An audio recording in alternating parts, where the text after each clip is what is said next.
Boa tarde a todos, meu nome é Erivaldo Matos.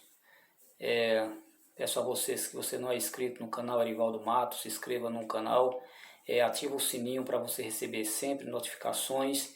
E aí nesta tarde eu quero aproveitar e deixar uma palavra de Deus para o seu conforto espiritual.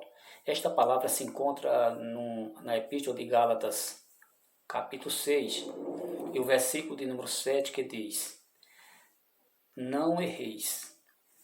Deus não se deixa escarnecer. Tudo que o homem semear, isto também ceifará. Porque o que semeia na sua carne, da carne ceifará corrupção. Mas o que semeia no Espírito, do Espírito ceifará a vida eterna. Que Deus aplique no seu coração esta mensagem. O que nós observamos nesta palavra é uma colheita. É uma simbologia ou uma parábola de uma colheita. Realmente, quando o homem ele planta, com certeza ele só colhe com abundância. É impossível que o homem ele plante um caroço de milho e aí só vai colher um caroço de milho. Sempre vem com abundância, né?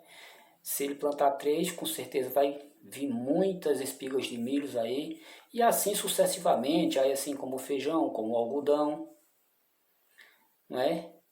E assim quem trabalha na agricultura sabe muito bem que quando ele planta um caroço, ele vai sempre ter muitos aí em sua colheita. E eu quero observar, o que eu observo nesta palavra, é que também o apóstolo ele usou esta palavra, né, que diz que quando o homem ele semeia na sua carne, a sua carne também ceifará. Aí vem a corrupção, porque a Bíblia diz que o fruto, ou seja, a obra da carne, é a ira, é a contenda, é a inveja, é a desunião, é a infidelidade e coisas semelhantes a esta, porque a carne ela tem suas obras. E a Bíblia diz que aquele que vive na carne, ele não pode ter o reino de Deus. Por quê? O que ele semeia na sua carne é o que fala aqui. Ele semeia e ele vai colher a corrupção e coisas mais semelhantes a esta, porque sempre também vem com abundância esse tipo de colheita. Mas também tem a colheita do Espírito, né? Eu vou repetir aqui o versículo que diz: Porque o que semeia na sua carne, da sua carne ceifará corrupção. Nós vivemos em um mundo, em um país corrupto, onde o Brasil, o país está perdendo o controle de tudo. Ninguém sabe controlar mais, né? E às vezes sai, outro entra para substituir, dizendo que vai fazer algo, que vai fazer melhor do que aquele que saiu. E o que nós vemos é que as coisas estão sendo de pior a pior.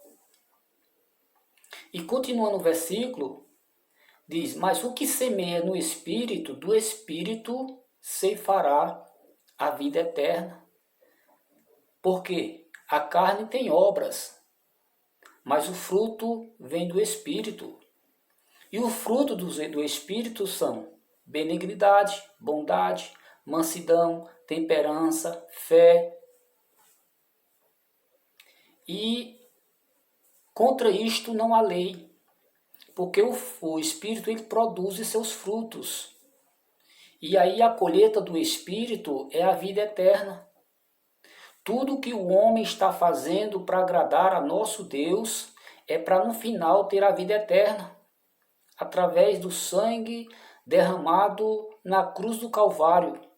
A Bíblia diz que Jesus ele sofreu nesta terra, foi rejeitado, foi cuspido e morreu. Mas ao terceiro dia, a terra não teve condições de conter ou de prender este homem chamado Jesus. E diz a Bíblia que ao terceiro dia, a Bíblia diz que ele ressuscitou. E quando ele ressuscitou, a Bíblia diz que foi para a nossa justificação.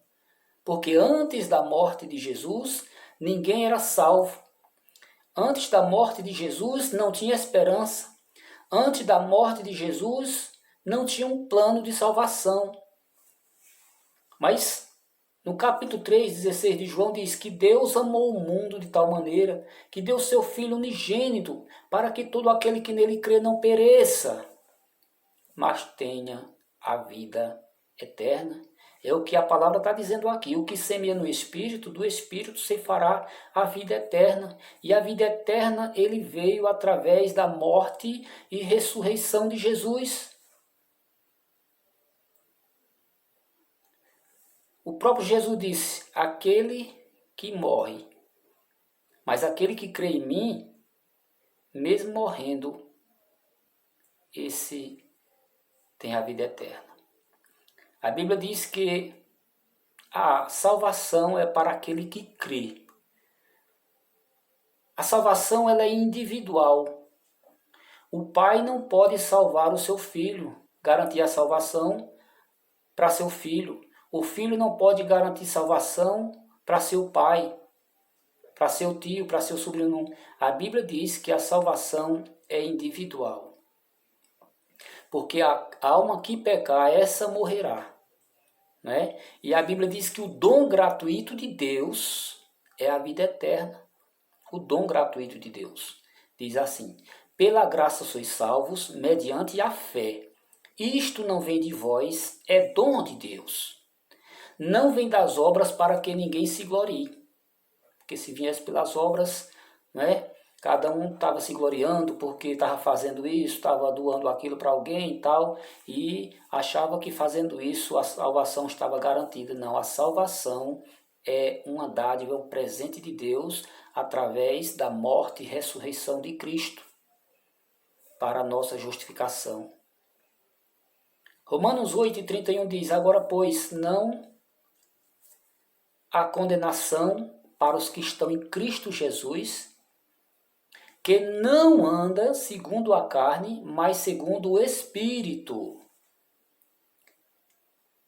A salvação é pela graça, mas quem acredita em Jesus, ele tem que também produzir os frutos do Espírito Santo para que ele possa ter uma vida agradável e aceitável para Deus. Porque o salário do pecado é a morte. O salário do pecado é a morte. Mas o dom gratuito de Deus é a vida eterna. Que Deus em Cristo vos abençoe e que esta mensagem ela venha lhe despertar, me despertar também, e que eu possa ser diferente, você possa ser diferente e tornar-se um amigo de Deus. Que eu e você possam ter esta palavra no nosso coração. Que Deus em Cristo abençoe e tenha todos uma boa tarde na paz do Senhor. Muito obrigado e eu quero dizer a você, se você gostou dessa mensagem, se inscreva no canal Arivaldo Matos, ative o sininho e muita bênção para você acontece na sua vida, porque tem palavras que dá para salvar o mundo todo. Esta é a palavra de Deus. Muito obrigado a todos.